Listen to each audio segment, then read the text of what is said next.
नमस्कार, आप देख रहे हैं वी स्टार न्यूज। मैं हूं दिवाकर विक्रम सिंह। प्रधानमंत्री ने देश को गिफ्ट दिया है और कह सकते हैं कि रिटर्न गिफ्ट दिया है। किस मौके पर रिटर्न गिफ्ट दिया है और क्या गिफ्ट दिया है, सबसे पहले आपको ये जानना बहुत ज़रूरी है और आप उत्सुक भी होंगे कि रिटर्न गिफ्ट आखिर प्रधानमंत्री ने देश को दिया क्या है। आपने प्रोजेक्ट टाइगर की चर्चा तो देश में सुनी होगी और पारिस्थितिकीय तंत्र, इकोलॉजिकल सिस्टम को जानने समझने वाले और देश में एनवायरनमेंट को लेकर के सजग लोगों के दिलो दिमाग पर प्रोजेक्ट टाइगर और टाइगर्स के संख्या को देश में बढ़ाने के हुए प्रयासों पर अक्सर चर्चा सुनी जाती देखे जा सकते हैं और ये चर्चा आपने सुनी भी होगी। लेकिन अब प्रोजेक्ट टाइगर की शुरुआत इस देश में कर दी गई है और कई दशकों बाद, लगभग 70 साल के बाद ये एक ऐसी शुरुआत हुई है जो विलुप्त होता प्राणी, जो भारत में बाकायदा घोषित किया गया सरकार की तरफ से कि वो प्राणी भारत की जमीन से विलुप्त हुआ, उसको फिर से स्टैब्लिश करने की पहल की है और यही एक बड़ा रिटर्न गिफ्ट है प्रधानमंत्री की तरफ से। क्यों ये रिटर्न गिफ्ट दिया, ये हम आपको बाद में बताएंगे, लेकिन सबसे पहले जानना ये जरूरी है कि नामीबिया से 8 चीते जो विशेष विमान से भारत लाए गए और उसके बाद मध्य प्रदेश के श्योपुर कूनो नेशनल पार्क में बाकायदा उनको स्थापित किया गया। विस्थापन की स्थिति के बाद वहां पर उनको ले जाकर के उस तंत्र से जोड़ने की पहल की गई, जिसमें ढेर सारे विशेषज्ञ, यहां तक कि नामीबिया से आए हुए डॉक्टर और विशेषज्ञ भी लगे हुए हैं। यह बड़ी खबर आपके लिए हो सकती है कि देश में बाकायदा अब आप चीतों का भी दर्शन कर सकेंगे। उन्हें जब भी आप कूनो नेशनल पार्क जाएंगे देख पाएंगे, लेकिन अभी आप वहां पर नहीं जा सकते क्योंकि प्रधानमंत्री ने अनुरोध किया है कि जब तक यहां के पारिस्थितिकीय तंत्र में वो चीते अपने आप को समाहित न कर लें, यहां से अपने को कनेक्ट न कर लें, तब तक वो रिजर्व स्थिति में रहेंगे, क्योंकि उनको अभी नामीबिया अफ्रीकी कॉन्टिनेंट का एक महत्वपूर्ण देश है जो भारत का मित्र देश है, उसके यहां से ये 8 चीते लाए गए हैं और इन चीतों की संख्या बढ़ाने पर भी ढेर सारी चर्चाएं होंगी और उस पर चर्चा भी की जा रही है। लेकिन सबसे पहले आप जान लीजिए कि ये कई दशकों से जिस विलुप्त प्राणी चीते को भारत से खत्म होने की घोषणा की गई और इसको फिर से एस्टैब्लिश करने की शुरुआत की, और तब मनमोहन सिंह प्रधानमंत्री थे इस देश के, लेकिन वो पहल सुप्रीम कोर्ट के किस आदेश के बाद रुक गई और उसके बाद प्रधानमंत्री नरेंद्र मोदी ने 2019 में प्रोजेक्ट चीता पर काम करने की क्यों शुरुआत की और उसके क्या फायदे होने वाले हैं, ये हम आपको जरूर बताएंगे। सबसे पहले अब हम आपको ग्राफिक्स के जरिए बताते हैं कि प्रोजेक्ट टाइगर से जुड़ी क्या ऐसी बातें हैं जो आपको जानना चाहिए और वो आपके लिए बेहद खास और महत्वपूर्ण होने वाले हैं। बात सुनने में सिर्फ लगती होगी कि 8 चीतों की है, लेकिन इन चीतों के भारत की धरती पर आने के क्या फायदे होंगे वो भी जानना आपके लिए बेहद दिलचस्प होगा। बहरहाल इंतजार खत्म हुआ है 70 साल का। नामीबिया से 8 अफ्रीकी चीते देश में ला दिए गए हैं। मध्य प्रदेश के श्योपुर के कूनो नेशनल पार्क में उन्हें बाकायदा छोड़ दिया गया है। 5 मादा और 3 नर चीते लाए गए हैं। आप अपने स्क्रीन पर भी देख सकते हैं इन चीतों को। भारत की धरती पर आए हैं एक कॉन्टिनेंट को छोड़ करके, इसलिए श्योपुर के कूनो नेशनल पार्क के जो इकोलॉजिकल सिस्टम है, वहाँ की जो पारिस्थितिकीय तंत्र है, वहाँ पर वो अपने आप को कैसे कनेक्ट कर पाते हैं और वहाँ के एनवायरनमेंट में अपने को कैसे ढाल पाते हैं, ये देखना बेहद दिलचस्प होगा। ये एमपी का कूनो नेशनल पार्क है जिसमें इन चीतों को छोड़ा गया है और अभी विशेषज्ञ इन पर नज़र रखे हैं। हम आपको बता दें कि जो चीते आए हैं उनका एक इतिहास भी बताते चलें कि 1952 में भारत में बाकायदा चीतों के विलुप्त मतलब खत्म हो जाने की घोषणा कर दी गई थी।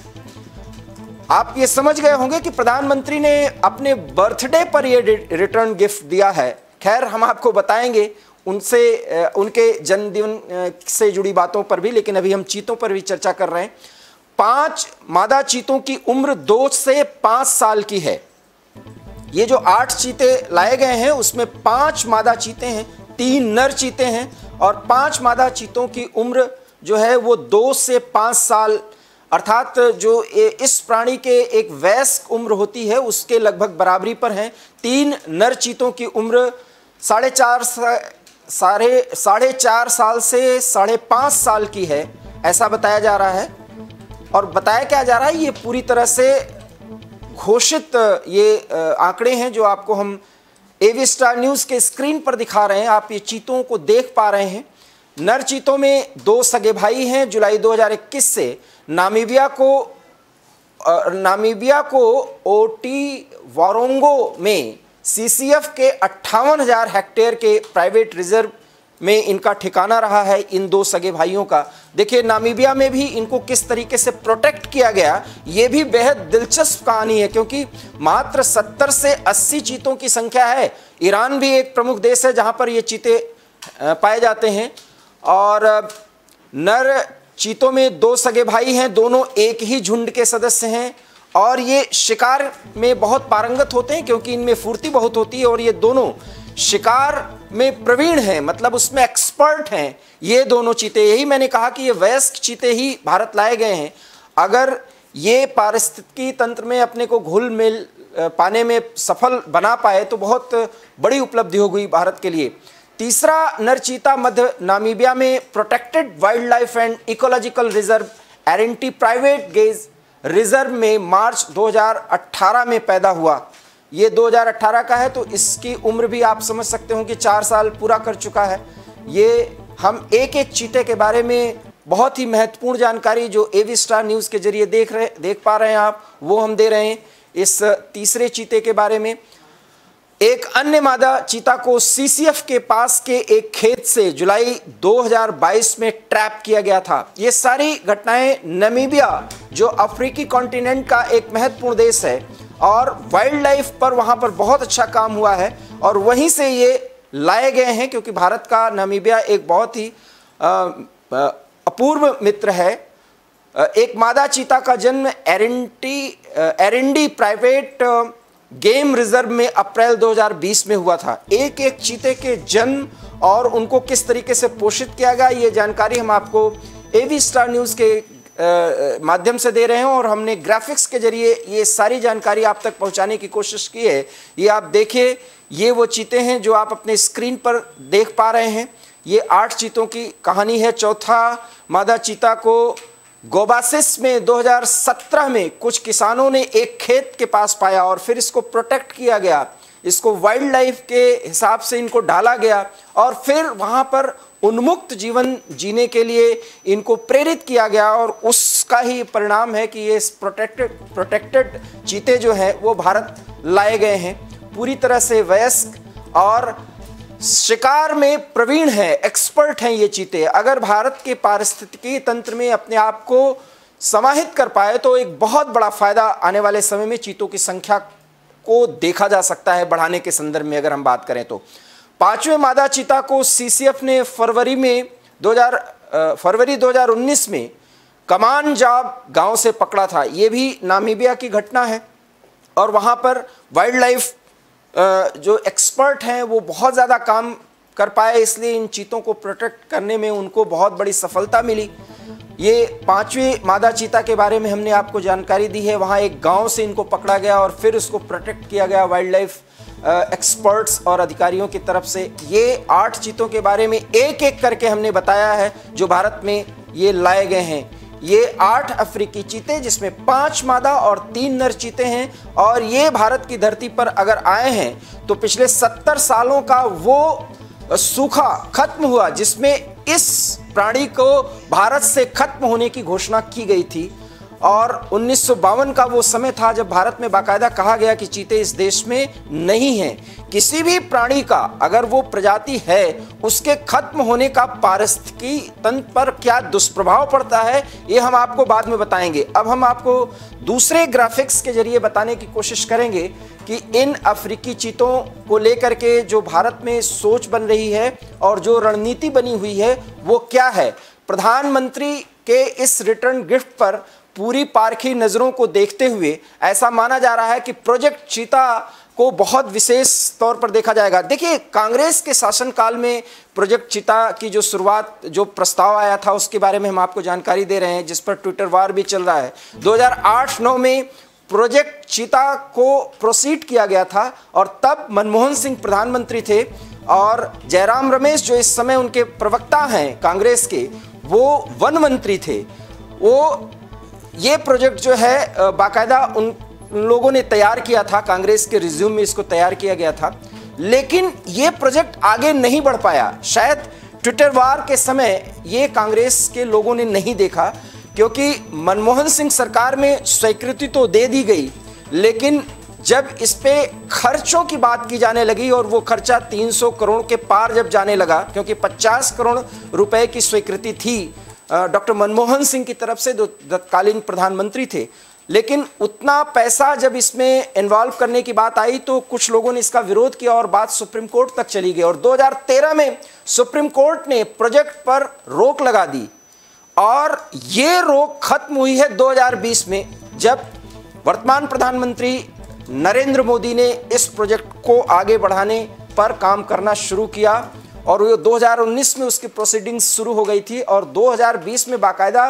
रोक को हटा दिया गया और ये निर्णय लिया गया कि चीते आएंगे। कांग्रेस ने शुरुआत की थी, बट वो प्रोजेक्ट ज़्यादा खर्चा होने के कारण रुक गया था। हम आपको ये भी बता दें कि ईरान से भी भारत ने बात की थी, लेकिन ईरान ने उसके बदले में कुछ मांगा था कि हम अगर आपको चीता दे रहे हैं तो इसके बदले में आपको हमें टाइगर्स देने पड़ेंगे, बाघ जिसको कहते हैं, वो उन्होंने मांगा था, लेकिन उस पर सहमति नहीं बन पाई थी। उसके भी अपने कारण हैं। ये आप देखिए, जो ट्विटर पर इस समय चल रहा है जयराम रमेश का चीते के साथ ये जो दृश्य है वो आप देख सकते हैं। कांग्रेस ने आज के दिन जब प्रधानमंत्री ने इसकी घोषणा की कि चीता अब भारत के जीवन के प्राणियों के लिस्ट में शामिल हो गए हैं, तब कांग्रेस की तरफ से ये ट्वीट किया गया और जो ट्विटर पर शेयर किया गया है वो हम आपको दिखा रहे हैं। तो इसमें दो राय नहीं कि इसमें राजनीति का कोई मुद्दा नहीं है, लेकिन इस प्रोजेक्ट टाइगर पर जो सोच और विचार कांग्रेस की तरफ से किया गया था, उनकी सरकार की तरफ से, कांग्रेस पार्टी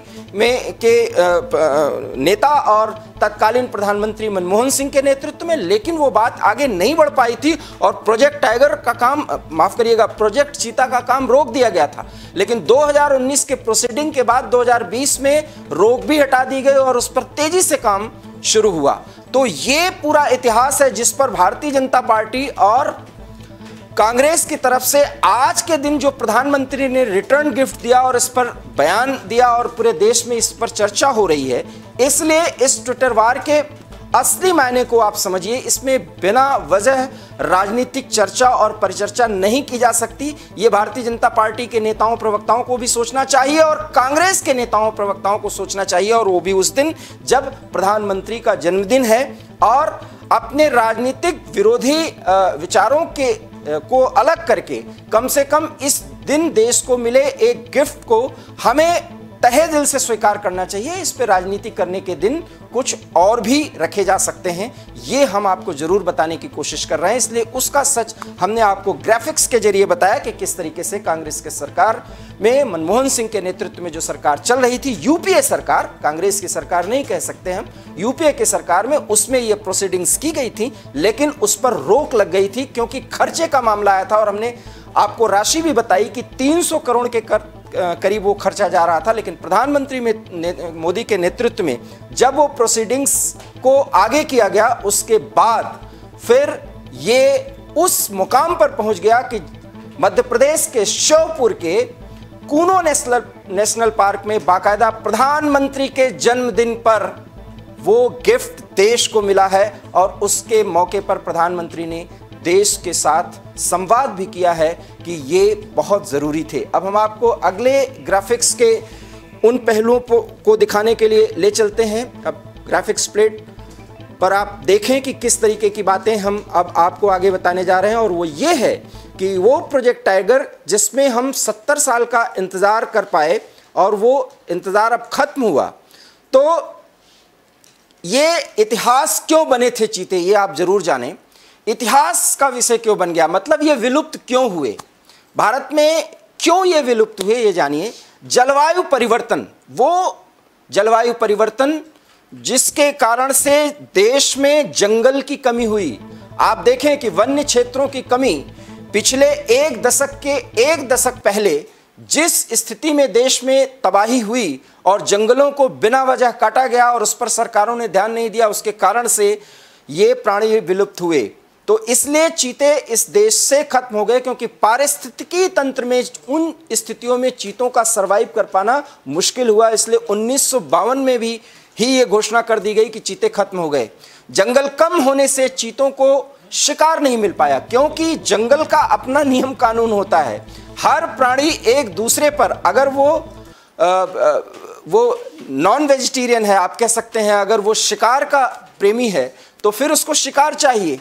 और अन्य प्राणियों की कमी हो गई। चीता शिकार पर जीने वाला प्राणी है, इसलिए जंगलों की घटते संख्या ने चीतों को अपने जीवन को बचा पाने के लिए मजबूर कर दिया और उनकी संख्या खत्म हो गई। पर्याप्त शिकार न मिलने से चीतों की संख्या में कमी हुई, ये हमने आपको बताया। इसके अगले बिंदु पर हम आपको ले चलते हैं कि इसके और भी एक पहलू हैं कि कुछ मनुष्य जो शिकार प्रेमी थे, उन लोगों ने भी चोरी छिपे जिस तरीके से शिकार किया, एक फॉल्स ईगो में, वो भी गलत था। इतिहास की बात अगर हम कर रहे हैं तो अकबर के शासनकाल में ये जो चीते हैं वो पाए जाते थे, और शिकारियों ने उस समय से लेकर के और आज़ादी के पहले तक, चूंकि अंग्रेजी शासन था, शिकार करना और उस पर दिखावा करना, उस पर फोटोग्राफी करना एक बहुत ही बुरा फैशन था। उसके तहत ये विलुप्त जो प्राणी थे वो भारत में बड़ी संख्या में पाए जाते थे, वो खत्म हुए। 1947 में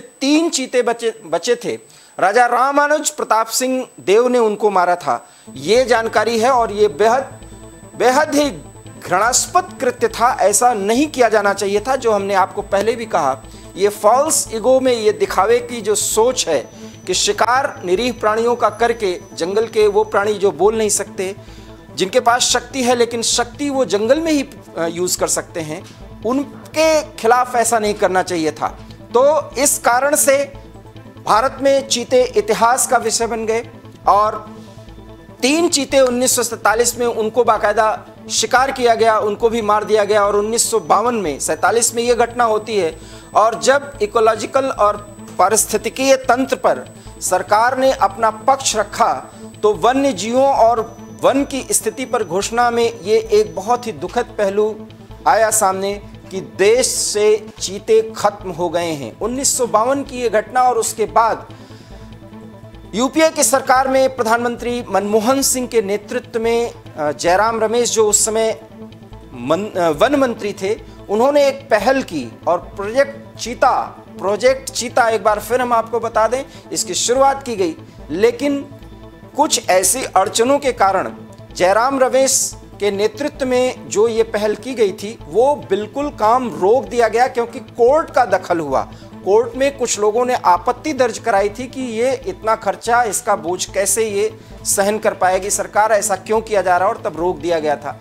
लेकिन नरेंद्र मोदी जो वर्तमान प्रधानमंत्री हैं, दूसरे शासनकाल में जब 2019 में इसकी प्रोसीडिंग्स शुरू की गई और 2020 में ये रोक हट गई, और उसके बाद प्रोजेक्ट चीता को बाकायदा आगे बढ़ाया गया, और वहाँ के और नामीबिया के विशेषज्ञ और भारत के विशेषज्ञ एक दूसरे के देश में आए, और सबसे पहले ये देखा गया कि पारिस्थितिकीय तंत्र जो भारत के रिजर्व जितने वन क्षेत्र हैं उसमें कहाँ चीतों को प्रोटेक्ट किया जा सकता है। और तब मध्य प्रदेश के श्योपुर के इस कूनो नेशनल पार्क को सबसे उचित पाया गया उपयुक्त जगह, जहां पर चीते अगर नामीबिया से लाए जाएं तो वो प्रोटेक्ट किए जा सकते हैं, ये विशेषज्ञों ने तय किया। और आज जब प्रधानमंत्री का जन्मदिन है, उस दिन विशेष विमान से लाए गए इन चीतों को बाकायदा कूनो नेशनल पार्क में छोड़ दिया गया है। लेकिन अभी आम जनता के लिए इनका पर्यटन के दृष्टिकोण से देख पाना, वहां पर जाना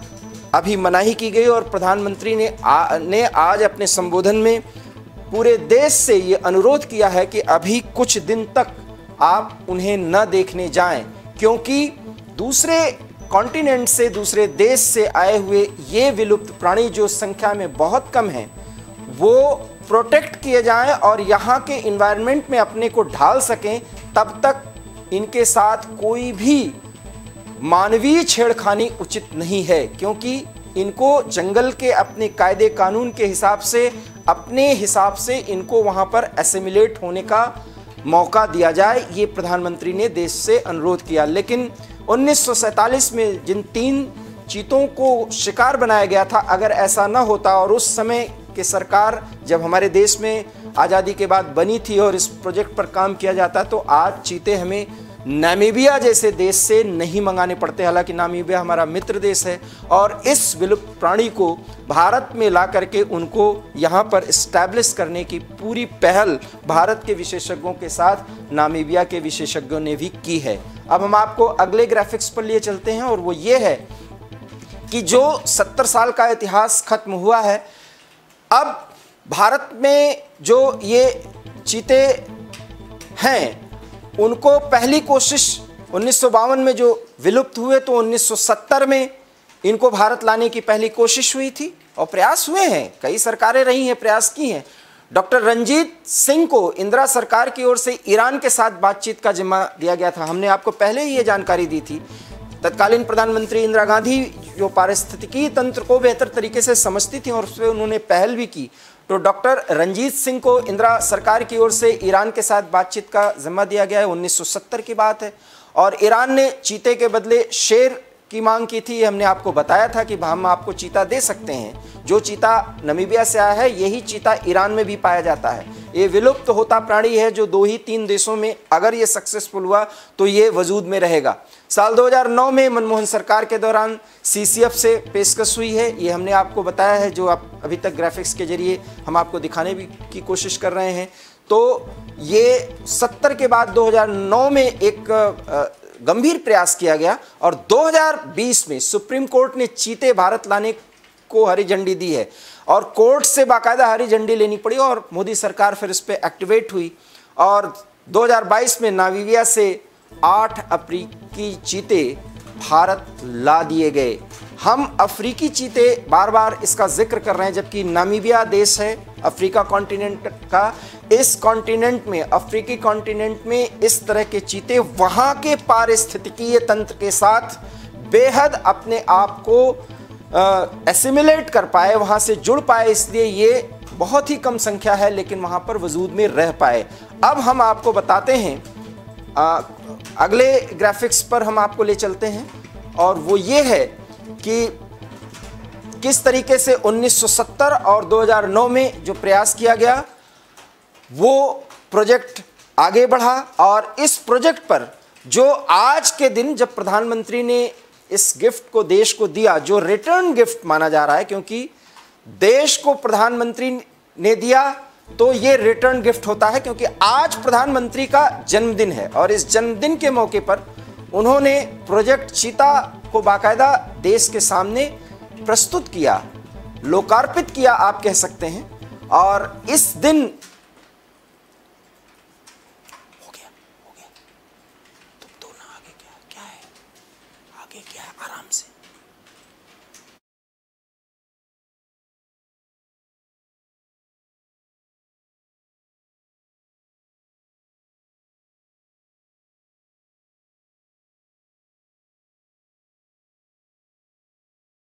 तो इस पर जो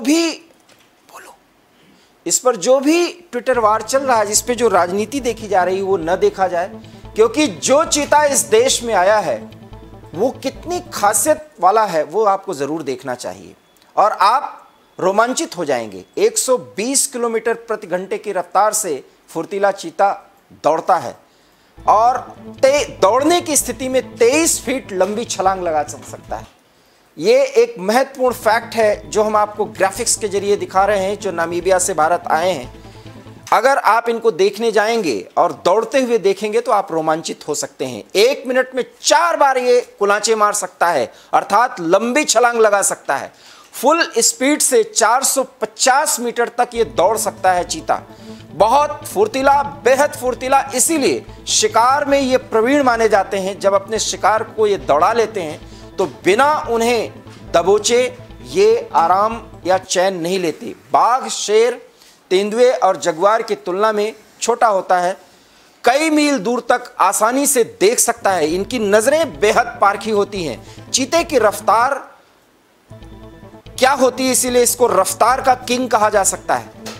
तो आप ये देख रहे हैं कि जो चीता भारत आया है उसकी खासियत भी हम आपको बता रहे हैं। 80 सेंटीमीटर तक छलांग, माफ करिएगा, 1 मिनट के अंदर ये शिकार कर लेता है, ये हमने आपको बताई।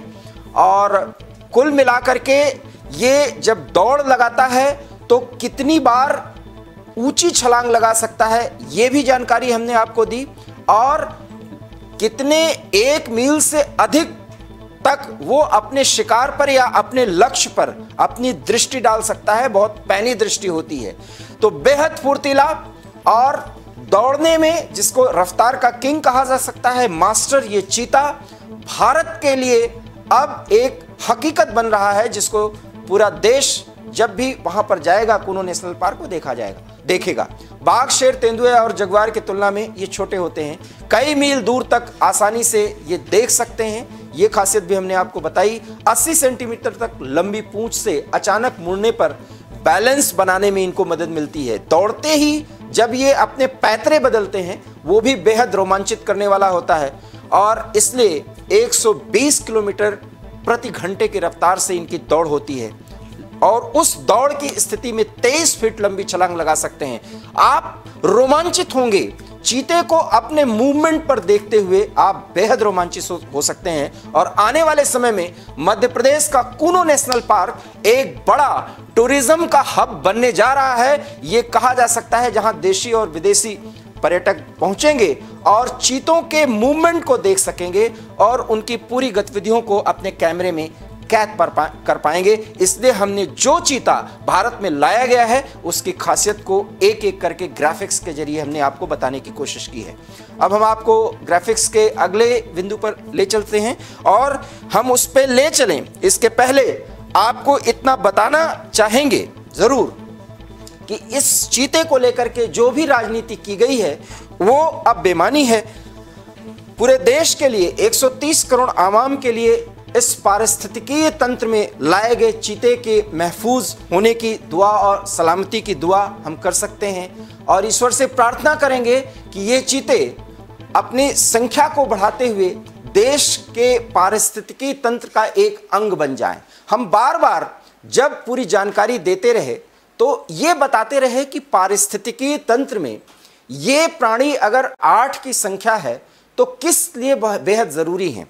हम अपने सहयोगी से अनुरोध करेंगे कि वो चीतों के दृश्य को दिखाएं। जो चीते आए हैं वो हमारे दर्शक बार बार देखना चाहेंगे और बहुत जल्द अगर ये हमारे तंत्र में घुल मिल जाते हैं तो आप इनको दौड़ते हुए और शिकार करते हुए अगर देख पाए जब आप कुनो नेशनल पार्क जाएंगे। और जैसा कि हमने कहा कि मध्य प्रदेश का यह नेशनल पार्क, कुनो नेशनल पार्क, आने वाले समय में पूरे दुनिया के लिए एक बड़ा टूरिज्म का हब बनेगा और भारत में विदेशी मुद्रा के आने का एक बड़ा जरिया बनेगा और मध्य प्रदेश के टूरिज्म को भी बेहद बढ़ावा मिलेगा। इसलिए इसके फायदे देश के हिसाब से, राज्य के हिसाब से समझिए। हम एक बेहद महत्वपूर्ण पहलू पर आपसे चर्चा कर रहे थे और वो ये था कि ये जो प्रोजेक्ट चीता है इसमें पारिस्थितिकीय तंत्र से कैसे इसका एसिमिलेशन है, कैसे जुड़ाव किया जा रहा है। तो हम बेहद आसान शब्दों में, हालांकि मैं इसकी विशेषज्ञता नहीं रखता हूं, लेकिन जितना जान पाया हूं आपसे जरूर शेयर करना चाहूंगा। और वो ये है कि पारिस्थितिकीय तंत्र में जंगल और मनुष्य ये मिल करके पूरे वायुमंडल, जो धरती का जो स्तर है उसको बनाने की कोशिश करते हैं। इसमें हर एक प्राणी की अपनी भूमिका है। ऐसा माना जाता है कि जंगल जो हमारे इतने मानवीय बढ़ती संख्या में बेहद जरूरी इसलिए होते हैं क्योंकि वो हमारे लिए ऑक्सीजन के सिलेंडर का काम करते हैं। और उस जंगल में इतने प्राणियों का रहना जो प्रकृति से उपहार में मिला है, जिसके रचयिता ऊपर वाला होता है और प्रकृति उनको बचाती है, उनको सेवित करती है, उनकी पालक होती है, उनको मनुष्य क्यों खत्म कर दे। और जब ये प्राणी विलुप्त हुए तो उसके कारण से उनके रहने से जो पारिस्थितिकी तंत्र अर्थात उस जंगल की आबो हवा और उस जंगल की आबो हवा का पूरे वायुमंडल में जो प्रभाव पड़ता है वो बनता है पारिस्थितिकी तंत्र। हमारे यहाँ जो बरसात होती है, जो गर्मी होती है, जो जाड़ा आता है अर्थात सर्दी का मौसम आता है, ये सब पारिस्थितिकी तंत्र के एक्टिवेशन का प्रमाण है और यही उसकी प्रकृति की तरफ से देन है। और इस प्रकृति के देन में अगर कोई छेड़छाड़ हो जो प्रकृति के द्वारा हमें दी गई है, अगर वो प्राणी या वो पेड़ मानव अपने हिसाब से उसका कटान करे, उनको खत्म करे, तो वहां पर वो संतुलन बिगड़ जाता है। और जब संतुलन बिगड़ जाता है तब उसके इर्द गिर्द या जहां तक उस जंगल का या रिजर्व्स का प्रभाव होता है, ऑक्सीजन को, वायुमंडल में हर एक गैस को जो उसके संतुलन को बनाने के लिए जरूरी होता है, उसमें डिसबैलेंस की स्थिति, असंतुलन की स्थिति आ जाती है। और जब वो असंतुलित स्थिति में आती है तब हमारे यहाँ हर एक सिस्टम में गड़बड़ी आनी शुरू हो जाती है। इसलिए आप देख सकते होंगे कि बेमौसम बरसात का होना, बेमौसम सर्दी का आना या लंबे समय तक गर्मी का बना रहना, जहां पर जो मौसम न हो उस मौसम का एक्टिवेट मोड दिख जाना, ये सब पारिस्थितिकी तंत्र में आए बदलाव के कारण होता है। इसलिए जंगल में हर एक प्राणी, एक छोटी चींटी से लेकर के शेर, बाघ और चीते, सबका, यहां तक कि सांपों का, नेवलों का, हर एक जो भी आप ले लीजिए, उस जानवर का, उस प्राणी का पारिस्थितिकी तंत्र अर्थात प्राकृतिक संतुलन जो मनुष्य के जीवन के लिए बेहद जरूरी है, उसको संतुलित करने में एक बड़ी भूमिका अदा करते हैं। ऐसे में आपको यह लग सकता है कि सिर्फ 8 चीतों की खबर पूरे देश में चर्चा का विषय क्यों बना है, तो इसलिए जिस मौसम को लेकर के आप विशेष आग्रही होते हैं और ये चाहते हैं कि आप नगर, गांव या छोटे या बड़े शहर कहीं भी रह रहे हो तो आपको एक आपके हिसाब से अनुकूल वातावरण मिले, अनुकूल प्राकृतिक दृश्य मिले और उस दृश्य को देखते हुए जो प्रकृति हमें दे रही है उसका आनंद मिले। तो जिन प्राणियों को हमें प्रकृति ने प्रदान किया है उनका वजूद में रहना जरूरी है। और ये चीता जो इस देश के एक जंगली प्राणी के रूप में हमारे देश में वजूद में थे आजादी के पहले, वो बाकायदा 1947 में ही वो घोषित कर दिए गए को हमारे देश में नहीं है। 1952 में हमने प्रमाण के तौर पर, आंकड़े के तौर पर हमने बता दिया कि चीता हमारे देश में पाया ही नहीं जाता। वैसे गौरैया को लेकर के भी अब प्रधानमंत्री को सोचना चाहिए, कोई बड़ी पहल करनी चाहिए, क्योंकि गांव में बचपन हमारा गौरैयों के चहचहाहट को देखते हुए बीता है और अब गांव, शहर, बड़े या छोटे नगर, वहां पर गौरैया नहीं दिखती और गौरैयों पर ही बच्चों से लेकर के बड़े तक कवि या लेखन के क्षेत्र में जो भी रहे हैं उससे बहुत ही इमोशनल बातें लिखी गई हैं। लेकिन वो गौरैया भी भारत जैसे देश से विलुप्त हुआ, ऐसा क्यों हुआ ये भी देखना चाहिए और उससे क्या तंत्र में प्रॉब्लम्स आई हैं वो भी समझना बेहद जरूरी है। लेकिन चीता प्रोजेक्ट पर जो काम किया जा रहा है और प्रधानमंत्री ने जिस भाव विभोर अंदाज में पूरे देश से आज अनुरोध किया कि इन चीतों के सर्वाइवल के लिए जरूरी है कि कुछ दिन आप वहां न जाएं और जब ये चीते इस देश का एक अंग बन जाए तब आप इनका दिग्दर्शन करें। पर्यटन के दृष्टिकोण से आप मध्य प्रदेश के श्योपुर के इस कूनो नेशनल पार्क का दर्शन करें, देखें और उससे राज्य और देश के पर्यटन में 4 चांद लगाने की कोशिश करें। ये अनुरोध भी आज प्रधानमंत्री ने जब ये रिटर्न गिफ्ट दिया तो किया। बात अब प्रधानमंत्री की कर ही लें कि ये रिटर्न गिफ्ट उन्होंने क्यों दिया, तो हम आपको बताते हैं। प्रधानमंत्री का आज जन्मदिन है और अपने जन्मदिन के मौके पर जो वो विशेष अंदाज में मनाते हैं, आज यही गिफ्ट देश को दिया कि हमारे पारिस्थितिकी तंत्र में, चूंकि हम विश्व गुरु बनने की पहल 25 साल के लिए कर चुके हैं और उसमें देश को सामाजिक, आर्थिक, राजनीतिक हर दृष्टिकोण से अगर हम पूरी दुनिया में एक मिसाल बनाना चाहते हैं तो पारिस्थितिकीय संतुलन में भी हम 4 चांद लगाना चाहते हैं। क्योंकि खाद्य सुरक्षा से लेकर के और वायुमंडल में होने वाले अनर्गल परिवर्तनों से जिसका प्रभाव यूरोप में देखा जा रहा है, अब भारत एक दृष्टि दे रहा है जो एससीओ समिट में भी प्रधानमंत्री ने कहा। उस दृष्टि में हम ऑर्गेनिक खेती से लेकर के खेती के परंपरागत साधनों से पूरी दुनिया को अवगत कराना चाहते हैं और उसमें हम ये दिखाना चाहते हैं कि किस तरीके से पूरे जंतु प्राणियों के साथ भारत तादाद में कैसे बैठाता है। क्योंकि वसुधैव कुटुंबकम भारत की सोच का एक दिग्दर्शन है अगर पूरी दुनिया के लिए, तो उसमें इन निरीह प्राणियों के वजूद के भी अस्तित्व के भी बचे रहने की पूरी गुंजाइश भारतीय सोच के आधार पर आगे बढ़ती है। और प्रधानमंत्री नरेंद्र मोदी ने आज ये रिटर्न गिफ्ट दिया है अपने जन्मदिन के मौके पर।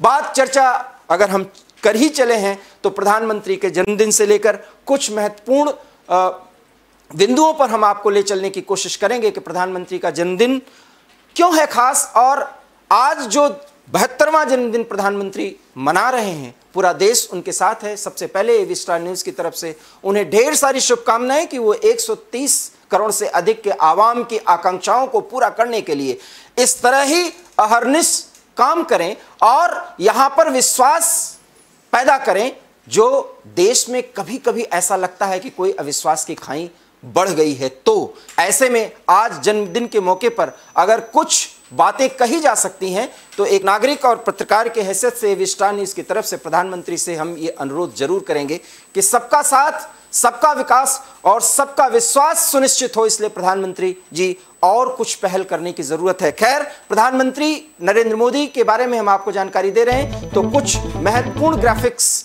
हम आपको बताते हैं कि आज प्रधानमंत्री के जन्मदिन के मौके पर जो ये है ये आप देख सकते हैं। उनके जन्म से जुड़े कुछ महत्वपूर्ण तस्वीरें जो बेहद खास हैं। 17 सितंबर 1950 को गांधीनगर से 73 किलोमीटर दूर वडनगर में प्रधानमंत्री का जन्म हुआ। मेहसाना स्टेशन पर जवानों को चाय पिलाते थे, इसलिए चाय से उन्हें बेहद लगाव है। और हम आपको बता दें कि वो स्टेशन पर जो वो चाय का वो पिलाने का जो स्थान था जहां पर इनके पिता चाय तैयार करते थे, वो आज भी बाकायदा सुरक्षित करके रखा गया है वडनगर स्टेशन पर। उसको भी लोग जाते हैं और देखते हैं। यशोदाबेन से शादी हुई थी प्रधानमंत्री की 18 साल की उम्र में, और यशोदाबेन भी इस समय सामाजिक सेवा में रहती हैं। और शादी होने के बाद प्रधानमंत्री अपनी पत्नी के साथ ज़्यादा दिन नहीं रहे और उन्होंने घर छोड़ दिया। 2 साल तक वो भ्रमण की स्थिति में रहे। 22 साल की उम्र में आरएसएस के प्रचारक बन गए प्रधानमंत्री नरेंद्र मोदी, और आरएसएस संघ से उनका जुड़ाव 22 साल की उम्र में ही हो गया था। और इसके पहले अपने पिता के साथ वो घर के जो रोजी रोटी के लिए ज़रूरी है उस काम में कैसे हाथ बटाते थे, और शिक्षा दीक्षा भी उसी दौरान इनकी पूरी हुई। 39 साल की उम्र में पिता का निधन हो गया, पिता का साया सर से उठ गया, और मोदी की अगुवाई में बीजेपी ने लोक शक्ति यात्रा वो 39 साल की उम्र में इन्होंने निकाली थी, और इसमें उनका एक राजनीतिक कैरियर शुरू हो जाता है। ये हम आपको दिखा रहे हैं प्रधानमंत्री नरेंद्र मोदी के 72 सालों का जो सफ़रनामा है, वो कुछ खास पल और वो पड़ाव जो प्रधानमंत्री के जीवन से हो करके गुजरे हैं, और हम आपको बता रहे हैं। 40 साल की उम्र में जो इन्होंने गेन किया, और 45 साल की उम्र में बीजेपी के राष्ट्रीय सचिव और कई राज्यों के प्रभारी बने प्रधानमंत्री। 45वें साल में ये लक्ष्य उन्होंने हासिल कर लिया। एक बार आगे बढ़े तो पीछे मुड़कर उन्होंने नहीं देखा राजनीति में। और समाज सेवा की जहाँ तक बात है तो भारत के हर कोने में संघ के कार्यकर्ता के रूप में उन्होंने बहुत नज़दीक से काम किया है। 48 साल की उम्र में राष्ट्रीय संगठन के सचिव चुन लिए गए प्रधानमंत्री नरेंद्र मोदी। और संगठन का कार्य कैसे होता है ये प्रधानमंत्री नरेंद्र मोदी से बेहतर कोई नहीं जानता, इसलिए वो संगठन को जब भी भाजपा के संगठन को सूचित और संबोधित करते हैं तो अपने अनुभव वो जरूर शेयर करते हैं। 51 साल की उम्र में 51 ईयर में एमएलए बनने से पहले गुजरात के 14वें सीएम बने। 51 साल की उम्र में गुजरात के 14वें सीएम बने प्रधानमंत्री नरेंद्र मोदी। और आप देखें कि हर उम्र के पड़ाव पर वो एक बड़े ही पद पर आसीन होते रहे। 2001, 2002, 2007, 2012 4 बार गुजरात के मुख्यमंत्री बने। और वाइब्रेंट गुजरात और गुजरात को आधुनिक गुजरात बनाने में प्रधानमंत्री नरेंद्र मोदी की पहल की तारीफ न सिर्फ भारत में बल्कि पूरी दुनिया में होती है। और अभी जब रूस के राष्ट्रपति व्लादिमीर पुतिन से मिले तो उन्होंने उसका हवाला भी दिया कि किस तरीके से मुख्यमंत्री के रूप में उनके साथ उनकी मुलाकात हुई थी। 63 साल की उम्र में 2014 लोकसभा चुनाव के लिए पीएम के उम्मीदवार वो बनाए गए थे। बाकायदा उनको प्रोजेक्ट किया गया था आधुनिक भारतीय जनता पार्टी की सोच के साथ, जहां राष्ट्रवाद और विकास को एक साथ जोड़ा गया। और उसमें उस रणनीति से प्रधानमंत्री के रूप में नरेंद्र मोदी को प्रोजेक्ट किया गया। 64 साल की उम्र में 26 मई 2014 को भारत के 18वें प्रधानमंत्री नरेंद्र मोदी बने। और तब उन्होंने देश को आगे ले जाने का एक प्रण लिया, और उसकी जो भी पहल की वो हम आपको ग्राफिक्स के जरिए बताते चल रहे हैं।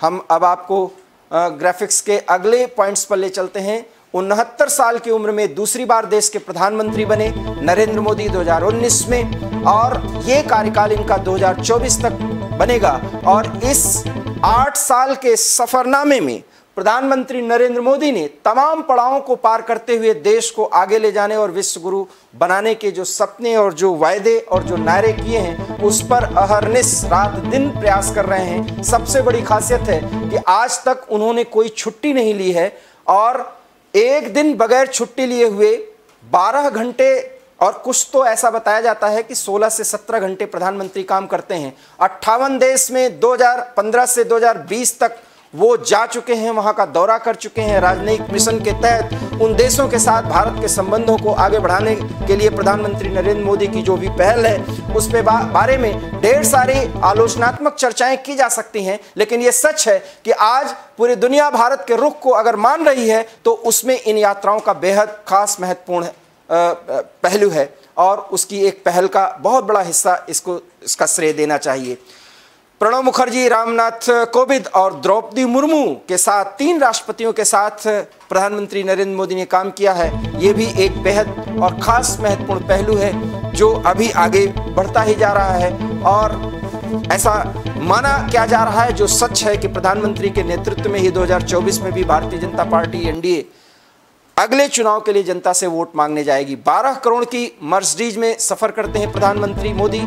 ये वो गाड़ी है जो सरकार के तरफ से है, वो प्रधानमंत्री के पास है, इस बेड़े में है।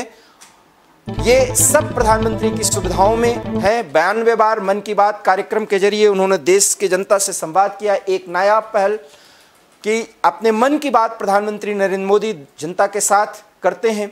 सोशल मीडिया पर 8 करोड़ 24 लाख लोग उनके फॉलोअर्स हैं। ये एक बहुत ही महत्वपूर्ण पहलू है कि वो इतने लोकप्रिय क्यों हैं। आप देख सकते हैं ग्राफिक्स के जरिए, सोशल मीडिया के जरिए वो किस तरीके से देश की जनता के साथ मन की बात, वो एक अन्य माध्यम से, रेडियो के माध्यम से, कैसे वो जनता के साथ अपनी बातों को शेयर कर ले जाते हैं और एक साथ जनता को उस तरफ मोड़ पाते हैं। ये उनके अपने राजनीतिक चातुर्य का एक बहुत बड़ा उदाहरण है। ऐसा नहीं है, देश में उनके आलोचनात्मक रवैये से उनके निर्णयों को देखने वाले लोग भी हैं, लेकिन ये लोकतंत्र है। हर एक व्यक्ति को उसके नज़रिए के लिए हमें उसका सम्मान करना चाहिए, लेकिन प्रधानमंत्री के जो फॉलोअर्स हैं वो इतने ज़्यादा हैं कि उसमें अमेरिका के राष्ट्रपति तक को भी बगले झाँकने पे मजबूर होना पड़ सकता है। ये हम नहीं कह रहे, ये आंकड़े बता रहे हैं जो आप अपने स्क्रीन पर देख पा रहे हैं। 4.70 करोड़ फेसबुक फॉलोअर्स हैं। ये फॉलोअर्स की संख्या हम आपको बता रहे हैं। सोशल मीडिया के फॉलोअर्स, किस तरीके से प्रधानमंत्री मिनटों में जनता से संवाद कर पाते हैं, अपनी बात रख पाते हैं, देश की उपलब्धियों को पेश कर पाते हैं। सोशल मीडिया के 6.91 करोड़ इंस्टाग्राम फॉलोअर्स हैं। देखिए, इंस्टाग्राम के फॉलोअर्स की संख्या भी प्रधानमंत्री के बहुत ज़्यादा है, और शायद पूरी दुनिया के जो बड़े राजनेता हैं उनको प्रधानमंत्री की इस उपलब्धि पर जरूर उनको देखना चाहिए कि किस तरीके से विकासशील भारत को विकसित भारत की ओर ले जाने की पहल प्रधानमंत्री नरेंद्र मोदी इस विविधता भरे देश में कर रहे हैं, और उसमें उनको काफ़ी हद तक सफलता भी मिली है। हालांकि लक्ष्य अभी भी बहुत कुछ दूर है, क्योंकि इस देश में बेरोजगारी और भ्रष्टाचार जो अभी जिस पर हमला भी हुआ है पूरी तरह से खत्म नहीं हुआ है, और जब तक ये बेरोजगारी और भ्रष्टाचार पूरी तरह से देश में खत्म नहीं होता, तब तक राजनीतिक शुचिता, लोकतंत्र में जो राजनीतिक पार्टियां हैं वो किस तरीके से जनता के लिए बेहतर काम कर पाएं, और वो ये सोच पाएं कि वो जनता के लिए काम करते हैं। जनता को बड़ी बड़ी बातें करके वो भ्रमित नहीं कर सकते। प्रधानमंत्री की बातों पर लोगों को भरोसा इसलिए होता है क्योंकि प्रधानमंत्री जिस बात को करते हैं उसके लिए वो सार्थक पहल करने की कोशिश करते हैं। न सिर्फ स्वयं उसकी कोशिश करते हैं, बल्कि देश के लोगों को उसके साथ जोड़ने की बात करते हैं। इसलिए मन की बातों के जरिए प्रधानमंत्री अपने आगामी आने वाले निर्णयों को लेकर के भी जनता के साथ संवाद कायम करते हैं, और उनसे मिले हुए अनुभव और उनके उत्तर से वो उस कार्यक्रम में कुछ न कुछ नया जोड़ते हैं। इसलिए हमेशा प्रधानमंत्री अपने आप को प्रधान सेवक कहने की कोशिश करते हैं और साथ ही साथ ये कहते हैं कि उपलब्धि मेरी नहीं 135 करोड़ से अधिक की आवाम की है। निश्चित रूप से हर भारतीय को गर्व होना चाहिए, गर्व होता होगा। ये बात और है कि इस देश में कुछ ऐसे मुद्दे हैं जिस पे प्रधानमंत्री को अभी विचार करना चाहिए, और आज जब जन्मदिन के इस मौके पर उनको इस देश ने इतना कुछ दिया है कि वो इससे आह्लादित हैं। ऐसे उस मौके पर जब हम बार बार ये कहते हैं कि प्रधानमंत्री का एक नारा जो पूरे देश में इस समय प्रभावी हो रहा है, सबका साथ, सबका विकास, सबका विश्वास, तो फिर इस विश्वास में कहीं कोई खाई क्यों बने या उस खाई को बढ़ाने की कोशिश कुछ लोग क्यों करें, इस पर प्रधानमंत्री की दूरगामी दृष्टिकोण और दूरगामी सोच एक बेहतर प्रभाव डाल सकती है। क्योंकि 135 करोड़ आवाम की बात अगर प्रधानमंत्री करते हैं तो अब कुछ ऐसे पहल की दरकार है जिस पहल के जरिए प्रधानमंत्री ये दिखा सकते हैं कि सबके साथ, सबकी बात करने वाले हर एक व्यक्ति के विश्वास के साथ ये देश न सिर्फ इस रीजन में अर्थात साउथ एशिया में बल्कि पूरे एशिया नहीं पूरे विश्व में एक ऐसी ताकत बनता जा रहा है या बन गया है जिसकी बात को कोई नजरअंदाज नहीं कर सकता। और इसका प्रमाण हर एक समिट में, हर एक बड़े मंच पर मिल जाया करता है जहां प्रधानमंत्री ने भारत की ताकत को दुनिया के सामने रखने की कोशिश की है। अब हम आपको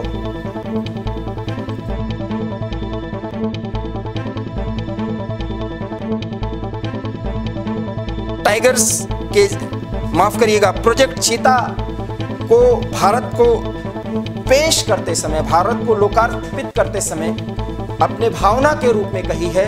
अब हम वो बात आपको सुनवाते हैं और देखिए कि प्रधानमंत्री ने देश की जनता के साथ क्या अनुरोध किया। साथियों, ये बात सही है कि जब प्रकृति और पर्यावरण का संरक्षण होता है तो हमारा भविष्य भी सुरक्षित होता है, विकास और समृद्धि के रास्ते भी खुलते हैं। कूनो नेशनल पार्क में जब चीता फिर से दौड़ेंगे तो यहां का ग्रासलैंड इकोसिस्टम फिर से रिस्टोर होगा, बायोडायवर्सिटी और बढ़ेगी। आने वाले दिनों में यहां इको टूरिज्म भी बढ़ेगा, यहां विकास की नई संभावनाएं जन्म लेगी, रोजगार के अवसर बढ़ेंगे। लेकिन साथियों, मैं आज आपसे, सभी देशवासियों से एक आग्रह भी करना चाहता हूं। कूनो नेशनल पार्क में छोड़े गए चीतों को देखने के लिए देशवासियों को कुछ महीने का धैर्य दिखाना होगा, इंतजार करना होगा, सहयोग करना होगा। आज ये चीते मेहमान बनकर आए हैं, इस क्षेत्र से अनजान है। कूनो नेशनल पार्क को ये चीते अपना घर बना पाए, इसके लिए हमें इन चीतों को भी कुछ महीने का समय देना होगा। अंतर्राष्ट्रीय गाइडलाइंस पर चलते हुए भारत इन चीतों को बसाने की पूरी कोशिश कर रहा है। हमें अपने प्रयासों को विफल नहीं होने देना है। तो सुना आपने प्रधानमंत्री नरेंद्र मोदी ने प्रोजेक्ट चीता पर क्या अपनी प्रतिक्रिया दी। जन्मदिन के मौके पर प्रधानमंत्री ने देश को रिटर्न गिफ्ट दिया है और इस रिटर्न गिफ्ट से मध्य प्रदेश सहित पूरे देश का नाम अब प्रोजेक्ट चीता से भी जुड़ गया और पूरी दुनिया के सैलानी अब आएंगे और देश और मध्य प्रदेश के कूनो नेशनल पार्क से तारुफ करेंगे, उससे जुड़ेंगे और पूरी दुनिया में मध्य प्रदेश एक प्रमुख राज्य के रूप में जाना जाएगा, भारत एक प्रमुख देश के रूप में जाना जाएगा। क्योंकि ईरान, नामीबिया और कुछ देशों के साथ अब भारत भी चीतों की संख्या के मामले में एक प्रमुख देश के रूप में गिना जाना जाएगा अगर ये प्रोजेक्ट पूरी तरीके से सफल हो जाता है। आशा ही नहीं, पूर्ण विश्वास है कि इस रिटर्न गिफ्ट से भारत का नाम रोशन होगा और साथ ही साथ अगले 25 साल के जो सपने हैं उसको पूरा करने के लिए प्रधानमंत्री के नेतृत्व में लोकतंत्र के अन्य शक्तियों के साथ और भारतीय राजनीति के अन्य विचारों के साथ ये देश आगे बढ़ेगा, क्योंकि हमें ये सिद्ध करना है कि हम विश्व गुरु पूरी ताकत से लोकतांत्रिक मूल्यों के साथ बने हैं और बनकर हम पूरी दुनिया में शांति कायम करने की एक बड़ी पहल करेंगे। एवी स्टार न्यूज़ में इतना ही। देश और दुनिया की तमाम बड़ी खबरों के लिए आप देखते रहिए एवी स्टार न्यूज़, क्योंकि यहाँ खबरों का सिलसिला कभी नहीं थमता। फिलहाल मुझे दीजिए इजाज़त। नमस्कार।